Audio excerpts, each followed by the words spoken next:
तो एमसीडी के exit poll में क्या बीजेपी का किला ब्रीच होने जा रहा है? क्या वो किला ध्वस्त हो जाएगा? क्या आम आदमी पार्टी बीजेपी के उस किले को ध्वस्त कर देगी? डेटा आपसे बस थोड़ी देर बाद आपके स्क्रीन पर होगा। कुछ और डेटा पीजी दैया के पास है, डेटा सेंटर का रुख करते हैं।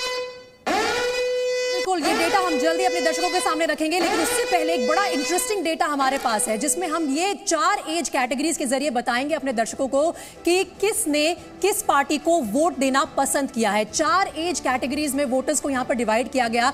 18 से शुरू होकर 50 प्लस तक ये एज कैटेगरीज गई, लेकिन किस एज कैटेगरी की कौन से पार्टी प्रेफरेंस थी? क्या ट्रेडिशनल जो वोटर रहते हैं उन्होंने एक बार फिर से भारतीय जनता पार्टी का साथ निभाया? क्या जो फर्स्ट टाइम वोटर्स हैं जो कि 18 to 35 की कैटेगरी में आते हैं उन्होंने आम आदमी पार्टी पर विश्वास जताया? ये आंकड़ा हम अपने दर्शकों के सामने रखते हैं। किसे कितना वोट मिला, एज वाइज सेग्रीगेशन किया गया है इस डेटे का। जरा गौर कीजिए, 18 से 25 की उम्र का जो वोटर है उसमें बीजेपी के वोटर है 40%, वहीं आम आदमी पार्टी के वोटर है 50%, कांग्रेस को 8% और अदर्स को 2% मिल रहा है। तो आम आदमी पार्टी क्या यंग वोटर्स में अपनी जगह बनाने में कामयाब हो रही है? ये बहुत ही दिलचस्प आंकड़ा है। आगे विश्लेषण के दौरान इस पे भी बात करेंगे हम। लेकिन जो दूसरी एज कैटेगरी है उस पर आगे बढ़ते हैं। दूसरी एज कैटेगरी आती है 25 to 35 की एज कैटेगरी में, और वो आंकड़े भी हम आपके सामने रख देते हैं। 26 से 35 साल की उम्र का जो वोटर है दिल्ली में, वो किसे प्रेफर करता है? यहां पर थोड़ी सी क्लोज फाइट हो जाती है।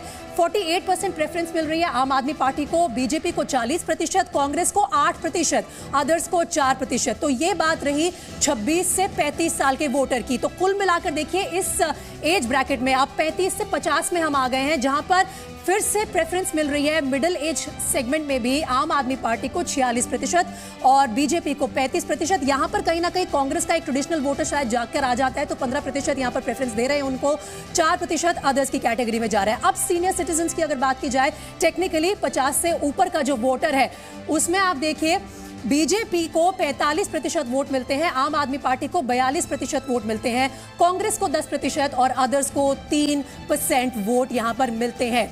ये तमाम आंकड़े 4 एज कैटेगरीज के हम आपके सामने रख रहे हैं। इसमें कहीं ना कहीं ऐसा लगता है कि आम आदमी पार्टी के पास जो है थोड़ी सी एज है यहां पर, यंग वोटर्स में भी और मिडिल एज सेगमेंट में भी। तो ये जो है एज वाइज परसेंटेज अदिति बहुत ही इंटरेस्टिंग है जो अपने दर्शकों के सामने हमने रखा, और मेरे ख्याल से चर्चा के समय पर भी ये बहुत ही इंपॉर्टेंट फैक्टर रहने वाला है। क्या आम आदमी पार्टी प्रेफरेंस है यंगर डेलियाइट की? ये बहुत इंटरेस्टिंग बात रही और दिलीप पांडे जी का रिएक्शन इस पे बहुत जरूरी है। दिलीप जी, खुश हो सकते हैं आप इस पे, यानी कि जो नौजवान पीढ़ी है 50% आपको पसंद करती है। अगर आप उससे थोड़ा सा आगे जाते हैं, यानी कि 25 से 35 साल, वो भी 48% आपके साथ है। आप 35 से 50 पे जाते हैं तो भी 46%, और उसके बाद की अगर बात करें तो 42%। और हर समस्याओं का जब हम जिक्र करते हैं तो हर उम्र के हिसाब से भी रहती है, तो ये तो खुश होने वाली बात आपके लिए, क्या कहेंगे? जी, मोटा मोटा अगर आप देखिए तो 18 से लेकर के और 50 वर्ष तक का जो एज ग्रुप आपने बताया, ये तमाम लोग हैं जो आम आदमी पार्टी को प्रेफर कर रहे हैं।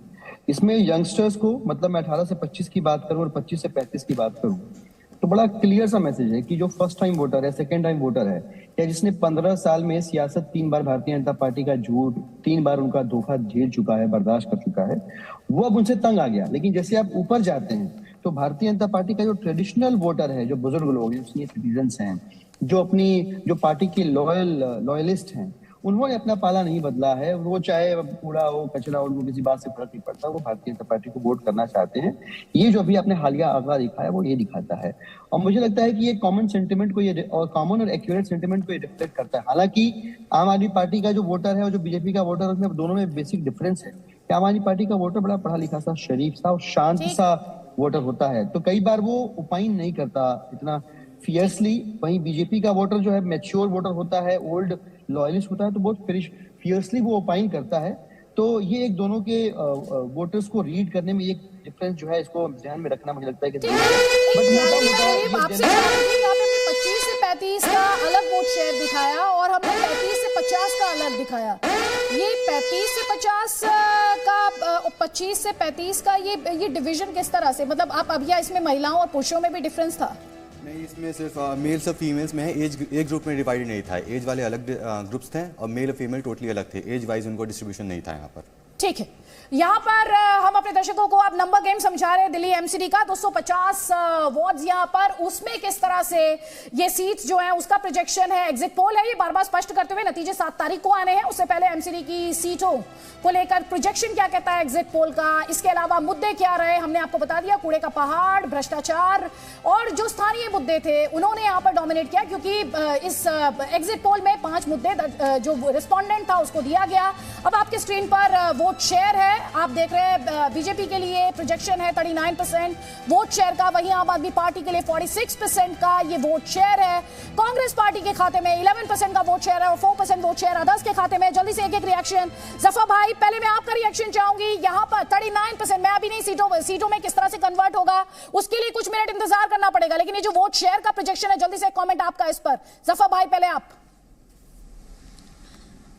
देखिए आदित्य जी, अब ये तो अभी जाहिर है आपने वोट शेयर आपके सर्वे के बेसिस पे दिया है, बट मुझे लगता है कि शायद इसका रिजल्ट का इंतज़ार करूंगा, इसलिए कि मेरी जानकारी जितनी है based on the feedback which we have got, जो हम लोग अपने लोगों से फीडबैक है, ज़मीन से फीडबैक है, उसके एतबार से मुझे लगता है कि हमें कम से कम आप हमसे नीचे रहेगी, हम वोट शेयर में भी रहेंगे, सीट पे भी ज्यादा रहेंगे और हम रिटेन करेंगे एमसीडी का इलेक्शन, ऐसा हमारा सोचना है। ठीक है, जल्दी से कमेंट प्रदीप कौशल जी, यहाँ पर आपने मुद्दे भी देखे। ठीक जफर भाई, ठीक, आगे मैं आपको मंच दूंगी। प्रदीप कौशल जी, अभी तक जो आपने इस एग्जिट पोल के ट्रेंड्स देखे, रुझान देखे, प्रोजेक्शंस देखे, आपका कमेंट उस पर। देखिए 15 बरस से भाजपा जो है वो स्थानीय स्तर के ऊपर जिसे कहें सत्ता में है, तो उसका बहुमत है, मेयर उसके हैं, तो एक लंबा अंतराल है, 15 बरस का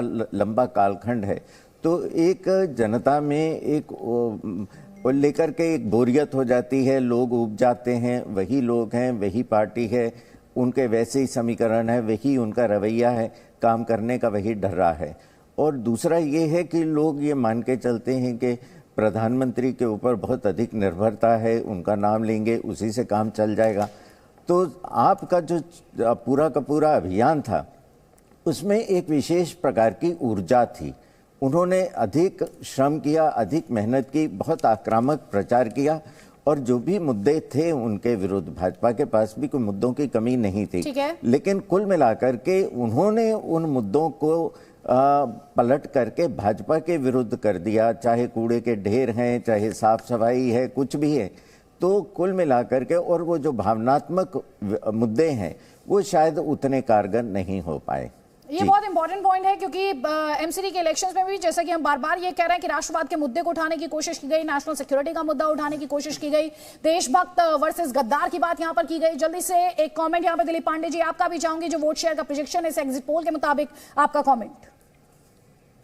देखिए, मैंने पहले भी कहा कि आम आदमी पार्टी का जो वोटर, जो मतदाता है, वो इतना फेरोशियसली जो है ना ओपाइन नहीं करता है, इसलिए मुझे अभी भी लगता है कि ये जो रिफ्लेक्शन है 46% का, ये क्लोज टू रियलिटी नहीं है, वो इससे ज्यादा होगा। और कांग्रेस का जो वोट शेयर दिखाया, मुझे लगता है कि it will reduce to single digit, और लिहाजा जब वोट परसेंटेज का सीटों में कन्वर्जन की बात आती है, तो मुझे लगता है कि आम आदमी पार्टी बड़ी आसानी से जो है 200 का आंकड़ा जो है टच करेगी, उसके पार जाएगी 200 के आंकड़े के, क्योंकि 15 साल भारतीय जनता पार्टी ने जो किया, भाजपा उससे भागती रही जवाब देने से। यही दिक्कत करी भारतीय जनता पार्टी ने एमसीडी के चुनाव में, कि उन्होंने सोचा कि चाहे चुनाव किसी भी स्तर का हो, जिस देश के अंदर त्रिस्तरीय चुनाव होते हैं, किसी भी स्तर का हो, हम वही राष्ट्रीय स्तर के मुद्दे लेकर यहाँ पे आएंगे और उनको भुना लेंगे। ये इनके सोचने समझने के तरीके में फेर रहा। जनता ने अब दिल्ली के अंदर एटलीस्ट मुद्दों को चुनाव से जोड़कर देखना समझना शुरू कर दिया है, और दिल्ली ने यह साबित किया इस बार कि भाई अगर निगम का स्थानीय निकाय का चुनाव है तो मुद्दे स्थानीय होने चाहिए। हमारी गलियां जिसने गंदी रखी, हमारी नालियां जिसने खराब रखी, जिसने 3 कूड़े के पहाड़ दिए, उस पे भारतीय जनता पार्टी के खिलाफ जो वोट शेयर